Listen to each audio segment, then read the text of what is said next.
Assalamualaikum warahmatullahi wabarakatuh. Kami dari kelompok 7 yang beranggotakan Ana Fitrianingsih, Aprilia Gita Puspitasari, Aulia Septiana Rahmawati, dan Hoiriyah Nurfadila akan mempresentasikan mengenai teori belajar behavior.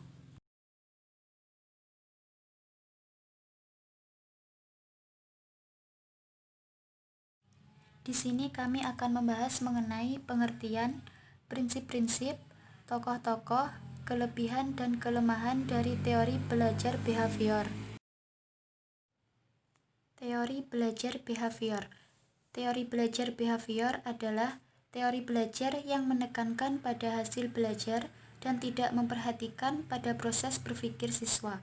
Menurut teori ini, belajar dipandang sebagai perubahan tingkah laku yang terjadi berdasarkan paradigma stimulus-respon, yaitu suatu proses yang memberikan respon tertentu terhadap stimulus yang muncul dari luar. Menurut teori ini, yang terpenting adalah masukan atau input yang berupa stimulus dan keluaran atau output yang berupa respon.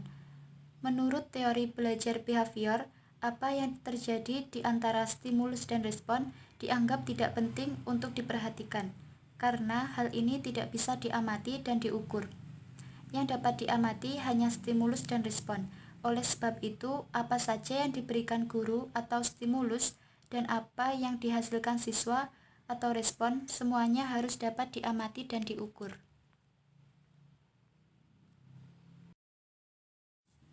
Prinsip-prinsip teori belajar behavior. Yang pertama, perilaku nyata dan terukur memiliki makna tersendiri, bukan sebagai perwujudan dari jiwa atau mental yang abstrak. Yang kedua, aspek mental dari kesadaran yang tidak memiliki bentuk fisik adalah problem yang susah untuk dihindari. Kemudian, penganjur utama adalah Watson yang menyatakan bahwa teori ini menjadi satu-satunya subjek ilmu psikologi yang benar. Selanjutnya, tokoh-tokoh teori belajar behavior, yaitu Tordick, Ivan Petrovich Pavlov, John B. Watson, dan Frederick Skinner. Tokoh yang pertama yaitu Tordick. Teori behavior merupakan proses interaksi antara stimulus dan respon. Stimulus yaitu apa saja yang dapat merangsang proses belajar seperti pikiran, perasaan, atau hal lain yang dapat ditangkap oleh alat indera. Kemudian respon, reaksi yang dimunculkan peserta didik saat belajar yang dapat berupa pikiran, perasaan, atau gerakan.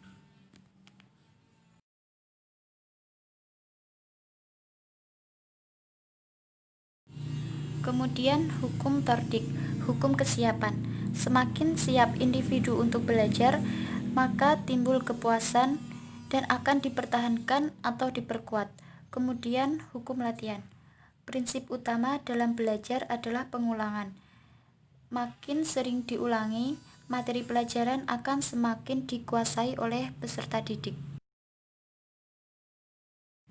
Selanjutnya, suatu perbuatan yang disertai akibat menyenangkan cenderung dipertahankan dan lain kali akan diulangi. Kemudian hukum akibat. Perbuatan yang diikuti akibat tidak menyenangkan cenderung dihentikan dan tidak akan diulangi. Atas dasar percobaan di atas, Tordick menemukan hukum-hukum belajar. Yang pertama, hukum kesiapan.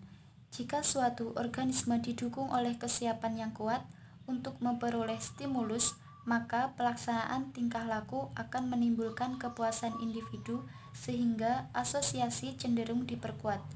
Yang kedua, hukum latihan. Hukum latihan akan menyebabkan makin kuat atau makin lemah hubungan SR. Semakin sering suatu tingkah laku dilatih atau digunakan, maka asosiasi tersebut semakin kuat. Hukum ini sebenarnya tercermin dalam perkataan repetitio mater studiorum atau practice makes perfect. Yang ketiga, hukum akibat. Hubungan stimulus dan respon cenderung diperkuat bila akibat menyenangkan dan cenderung diperlemah jika akibatnya tidak memuaskan. Rumusan tingkat hukum akibat adalah bahwa suatu tindakan yang disertai hasil menyenangkan cenderung untuk dipertahankan dan pada waktu lain akan diulangi. Jadi, hukum akibat menunjukkan bagaimana pengaruh hasil suatu tindakan bagi perbuatan serupa. Tokoh yang kedua yaitu Ivan Petrovich Pavlov. Individu dapat dikendalikan melalui cara mengganti stimulus yang tepat untuk mendapatkan pengulangan respon yang diinginkan. Sementara individu tidak menyadari bahwa ia dikendalikan oleh stimulus yang berasal dari luar dirinya. Untuk percobaannya yaitu anjing yang air liurnya akan keluar apabila diberikan stimulus yang sesuai. Classic conditioning atau pengkondisian atau persyaratan klasik adalah proses yang ditemukan Pavlov melalui percobaannya terhadap anjing, di mana perangsang asli dan netral dipasangkan dengan stimulus bersyarat secara berulang-ulang, sehingga memunculkan reaksi yang diinginkan. Ia menemukan bahwa ia dapat menggunakan stimulus netral, seperti sebuah nada atau sinar untuk membentuk perilaku. Eksperimen-eksperimen yang dilakukan Pavlov dan ahli lain tampaknya sangat terpengaruh pandangan behaviorisme, di mana gejala-gejala kejiwaan seseorang dilihat dari perilakunya. Menjelaskan bahwa yang paling sentral dalam hidup manusia bukan hanya pikiran, peranan maupun bicara, melainkan tingkah lakunya. Pikiran mengenai tugas atau rencana baru akan mendapatkan arti yang benar jika ia berbuat sesuatu. Bertitik tolak dari asumsinya bahwa dengan menggunakan rangsangan-rangsangan tertentu, perilaku manusia dapat berubah sesuai dengan apa yang diinginkan. Tokoh yang ketiga yaitu John B. Watson. Belajar sebagai proses interaksi antara stimulus dan respon. Stimulus dan respon yang dimaksud harus dapat diamati atau observable dan dapat diukur atau measurable. Perubahan mental dalam diri seseorang selama proses belajar tidak diperhitungkan karena tidak dapat diamati. Belajar sebagai proses interaksi antara stimulus dan respon. Namun, stimulus dan respon yang dimaksud harus dapat diamati atau observable dan dapat diukur. Jadi, walaupun dia mengakui adanya perubahan-perubahan mental dalam diri seseorang selama proses belajar, namun dia menganggap faktor tersebut sebagai hal yang tidak perlu diperhitungkan karena tidak dapat diamati.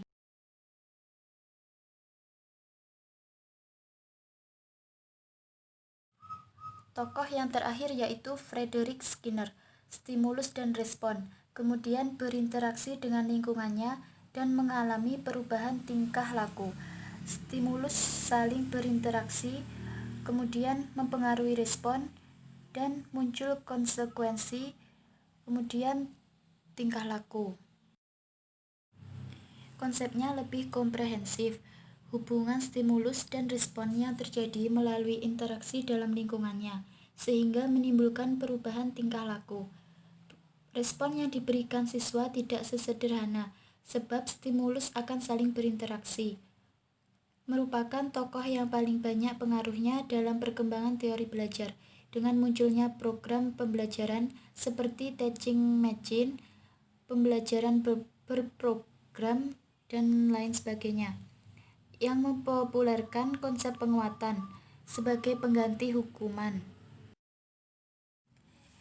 Selanjutnya, untuk kelebihan teori behavior, membiasakan guru untuk bersikap jeli dan peka terhadap situasi dan kondisi belajar. Guru tidak membiasakan memberikan ceramah sehingga murid dibiasakan belajar mandiri. Mampu membentuk suatu perilaku yang diinginkan, mendapatkan pengakuan positif dan perilaku yang kurang sesuai mendapat penghargaan negatif yang didasari pada perilaku yang tampak. Dengan melalui pengulangan dan pelatihan yang berkesinambungan, dapat mengoptimalkan bakat dan kecerdasan siswa yang sudah terbentuk sebelumnya. Bahan pelajaran yang telah disusun hierarkis dari yang sederhana sampai apa yang kompleks dengan tujuan pembelajaran dibagi dalam bagian-bagian kecil yang ditandai dengan pencapaian suatu keterampilan tertentu, mampu menghasilkan suatu perilaku yang konsisten terhadap bidang tertentu. Dapat mengganti stimulus yang satu dengan stimulus yang lainnya, dan seterusnya sampai respon yang diinginkan muncul. Teori ini cocok untuk memperoleh kemampuan yang membutuhkan praktek dan pembiasaan yang mengandung unsur-unsur kecepatan, spontanitas, dan daya tahan. Teori behavior juga cocok diterapkan untuk anak yang masih membutuhkan dominasi peran orang dewasa, suka mengulangi dan harus dibiasakan, suka meniru, dan suka dengan bentuk-bentuk penghargaan langsung. Untuk kekurangan teori behavior, yaitu sebuah konsekuensi untuk menyusun bahan pelajaran dalam bentuk yang sudah siap. Tidak setiap pelajaran dapat menggunakan metode ini. Murid berperan sebagai pendengar dalam proses pembelajaran dan menghafalkan apa didengar dan dipandang sebagai cara belajar yang efektif. Penggunaan hukuman yang sangat dihindari oleh para tokoh behavior justru dianggap sebagai metode yang paling efektif untuk menerbitkan siswa. Murid dipandang pasif, perlu motivasi dari luar, dan sangat dipengaruhi oleh penguatan yang diberikan oleh guru.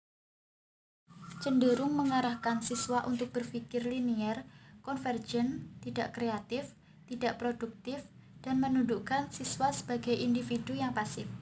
Pembelajaran siswa yang berpusat pada guru, teacher-centered learning, bersifat mekanistik dan hanya berorientasi pada hasil yang dapat diamati dan diukur.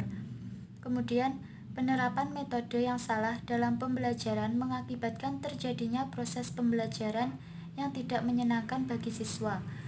Murid hanya mendengarkan dengan tertib penjelasan dari guru dan mendengarkan apa yang didengar dan dipandang sebagai cara belajar yang efektif, sehingga inisiatif siswa terhadap suatu permasalahan yang muncul secara temporer tidak bisa diselesaikan oleh siswa. Cukup sekian, akhirnya wassalamualaikum warahmatullahi wabarakatuh.